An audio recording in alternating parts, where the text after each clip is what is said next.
CMP Sharks, it's Miss Amanda from the library. In today's book, we're going to learn about a little girl's first Las Posadas in the 9 Days to Christmas.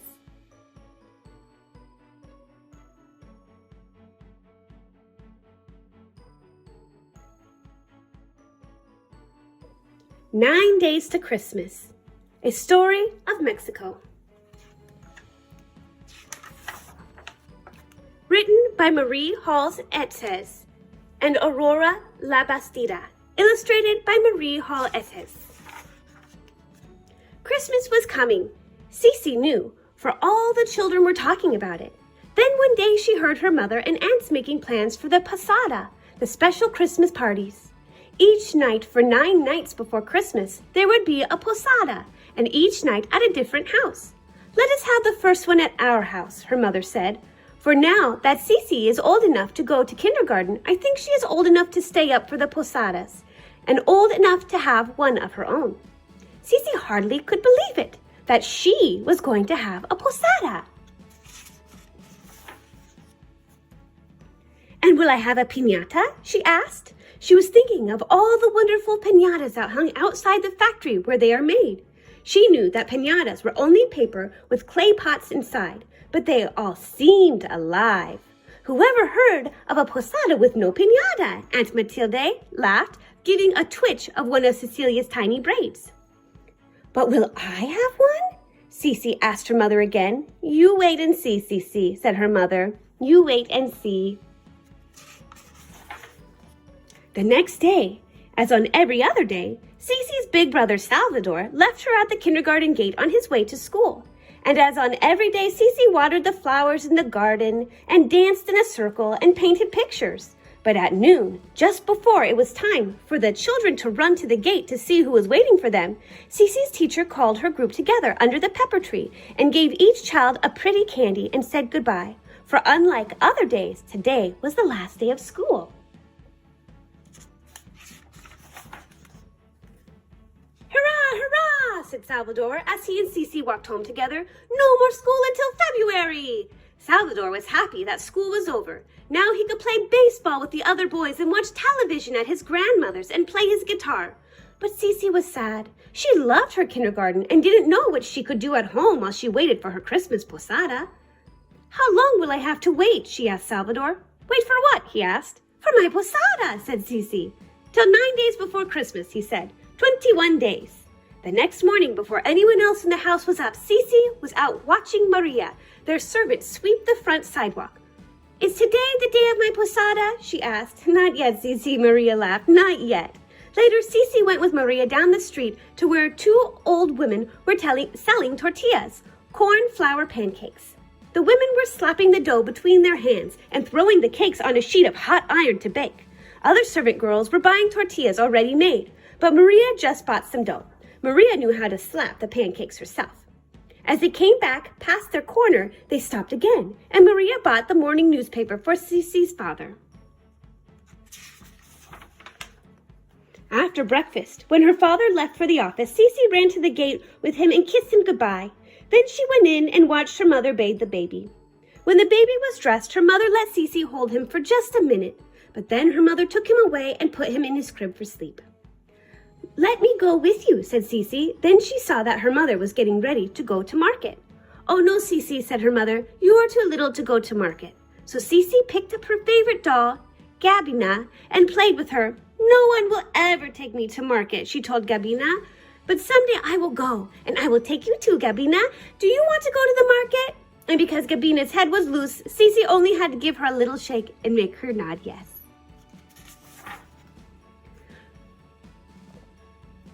When her mother had gone, Ceci sat down by the gate and watched what was happening in the street. Beautiful automobiles raced by. An old man too poor to have shoes went by. He was carrying such a heavy load on his back that he almost had to run to keep from falling. 2 village women went by with babies on their backs and their arms full of flowers for the market. The milkman came with his little cart and stood behind the wall where Ceci couldn't see him. But when he rang the bell, Maria came rushing out and bought 3 bottles of milk. Then came a man selling baskets and brooms and a man selling bird. "Where are my birds?" thought Ceci, and she got up and ran back to the patio to see if they were outside. they were. And there on the wall between her patio and the neighbor's patio was the neighbor's big cat, the one with no tail. "Maria, Maria!" called Ceci. "The cat is after my birds again." So Maria came out and carried the cage back into the kitchen. On Sunday, Maria went home to her village, and after Mass, Ceci and her family went to the park. Ceci loved all the flowers and the fountains, but best of all, she liked the ducks on the lake. When she had finished her picnic on the grass, she took some cookies and ran down by the water to feed the ducks. "I'm going to have a posada," she told them, "and maybe I'll have a piñata." The next day, when Ceci was supposed to be taking a nap, she was thinking of the ducks. "I wish I was a duck," she thought. "I wish I was a duck sitting on the water. I wonder how it would feel." And she climbed out of bed and ran to the bathroom. She filled up the tub half full of water and took off her clothes and climbed in. "Oh, oh, oh," she gasped, for the water was so cold it took her breath away. She sat down in it anyway and tried to quack. But her teeth chattered so much that it sounded more like a little girl crying. It wasn't any fun at all to be a duck. "Ceci, Ceci," called her mother, running from the kitchen. "What's the matter? Where are you?" And when her mother came into the bathroom and saw Ceci blue with cold, she said, "Ceci, what under the sun are you doing in that ice-cold water?" She lifted Ceci out and started rubbing her with a big bath towel. "Don't you know that I always have to light the heater and warm the water before you can take a bath?" "I wasn't taking a bath," said Ceci. "I just wanted to be a duck." And she began to cry. "Oh, Ceci, little one," said her mother, hugging her close. "I wasn't scolding. I was just frightened. I'm afraid you've caught cold." But even after she was dressed in warm clothes and sitting in the sun in the patio, Ceci was still sad. She couldn't forget the poor ducks and how cold they must be out there in the park. "Ceci," called Maria, running for the garbage pail. "There's the bell ringer. Hurry, you can go with me." Meeting on the corner and waiting for the garbage truck was the happiest time of the day for the servant girls on the street. As they laughed and pinched their cheeks and said about their first posada, Ceci forgot about the poor ducks. "And what kind of piñata will you have, Ceci?" asked one. "I don't know," said Ceci. "I don't know if I will have one." Then one morning, Ceci's mother called her in earlier than usual to comb her hair. "I have a surprise for you, Ceci," she said. "Can you guess what it is?" Ceci guessed a new doll, then a new dress, but it was neither of these. "Guess again," said her mother. Is it, can it be a piñata?" asked Ceci. "That's it," said her mother. "It's your piñata." "Oh, where is it?" asked Ceci. "I want to see it." "Today, I'm taking you to market with me so you can choose your own piñata." Before her mother could finish braiding and tying the yarn in her hair, Ceci was pulling away. Then off she ran to tell Gabina. "I'm going to have a piñata, Gabina," she said, "and I'm going to market to choose it myself.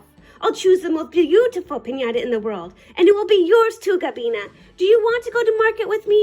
And without waiting for Gabina to add yes, Ceci grabbed up her doll and a little shawl and ran back to the kitchen to wait for her mother. "Are we going to the big new supermarket?" Ceci asked her mother as they waited on the corner for the bus.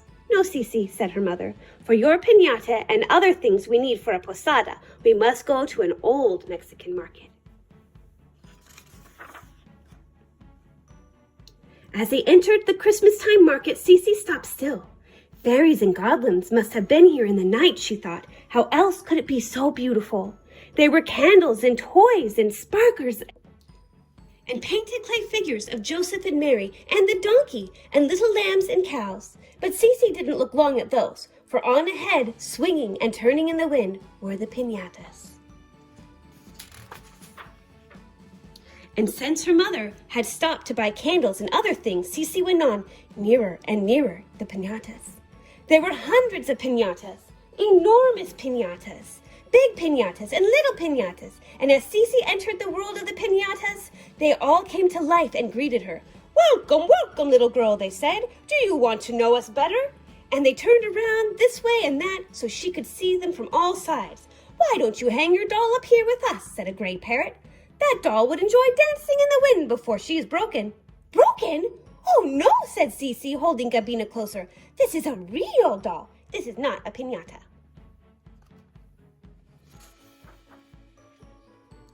"What are you doing here, little girl, all by yourself?" asked a wise owl. "I am choosing one of you for my first posada," said Ceci.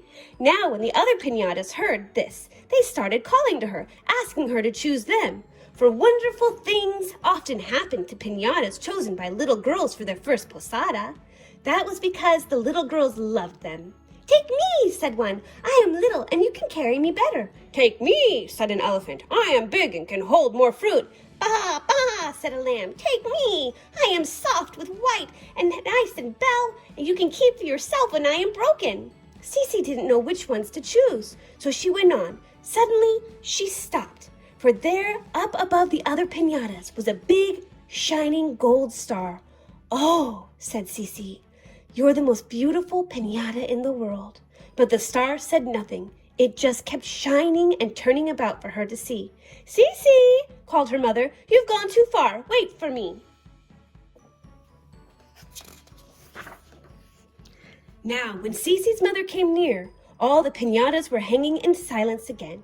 And Ceci could hear the voices of many people selling and buying things for the Christmas posadas. "Which piñata do you want, Ceci?" asked her mother. "Have you decided?"